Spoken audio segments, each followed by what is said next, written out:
কিশোরগঞ্জ জেলার এক গ্রামে এই ঘটনাটা অনেক বছর ধরে মানুষ মুখে মুখে বলে। গ্রামের এক পাশে ছিল বড় একটা পুকুর, সবাই একে কালা পুকুর বলতো।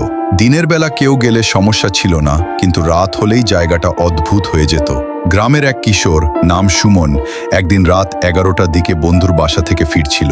শর্টকাট হিসেবে সে পুকুরের পাশ দিয়ে আসছিল। হঠাৎ সে শুনতে পেল একটা মেয়ের কান্নার শব্দ, খুব আস্তে আস্তে কিন্তু স্পষ্ট। প্রথমে সে ভাবল হয়তো কেউ বিপদে পড়েছে। সে থেমে চারদিকে তাকালো, আবার সেই কান্না, এবার পুকুরের দিক থেকেই। সুমন সাহস করে একটু সামনে এগোলো। তখন সে দেখল পুকুরের ঘাটে সাদা কাপড় পরা একটা মেয়ে বসে আছে, মাথা নিচু করে কাঁদছে। সে বলল, আপনি কে?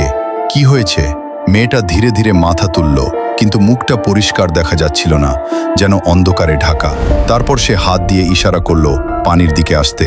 সুমনের শরীর ঠান্ডা হয়ে গেল, কিন্তু কেন যেন সে একটু একটু করে সামনে যেতে লাগলো, যেন কেউ টানছে। ঠিক তখনই পেছন থেকে কেউ জোরে ডাক দিল, সুমন থাম। সে পিছনে তাকিয়ে দেখে গ্রামের এক চাচা দাঁড়িয়ে আছে।